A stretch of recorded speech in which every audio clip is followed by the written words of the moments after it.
Basic crochet stitches, medium size ದಾರ ಅಥವಾ ಯಾನ್ ಮತ್ತೆ 5.25 mm ಕ್ರೋಶೆ ಹುಕ್. ದಾರನ ಒಂದ್ ಕೈಯಲ್ಲಿ ಹೀಗೆ 2 ಬೆರಳು ಸುತ್ತು ಹೀಗೆ ಸುತ್ತಕೊಳ್ಳಿ. ಕೆಳಗಿಂದ ಹುಕ್ಕನ್ನ ಹೀಗೆ ತೂರಿಸಿ ಹಿಂದೆ ಇರೋ ಲೂಪನ್ನ ಹೀಗೆ ಮುಂದಕ್ಕೆ ಎಳ್ಕೊಳ್ಳಿ. ಒಂದು ಚಿಕ್ಕ ಗಂಟನ್ನ ಮಾಡಿ ಆಮೇಲೆ ಈ ಬೆರಳು ಸುತ್ತು ಹೀಗೆ ದಾರನ ಸುತ್ತಕೊಳ್ಳಿ.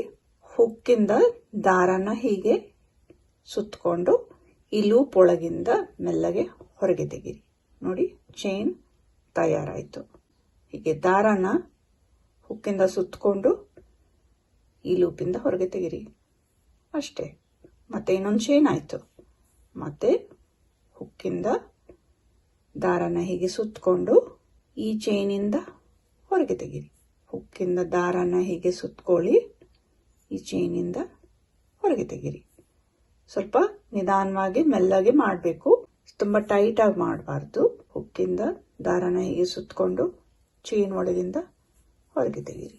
ಹುಕ್ಕಿಂದ ದಾರನ ಹೀಗೆ ಸುತ್ತಕೊಂಡು ಚೈನ್ ಒಳಗಿಂದ ಹೊರಗೆ ತೆಗೀರಿ. ಹಾಗೆ ಎಷ್ಟು ಆ ಡಿಸೈನ್ಗೆ ಎಷ್ಟು ಚೈನ್ಗಳು ಬೇಕು ಅಷ್ಟು ನೀವು ತಯಾರು ಮಾಡಬೇಕು.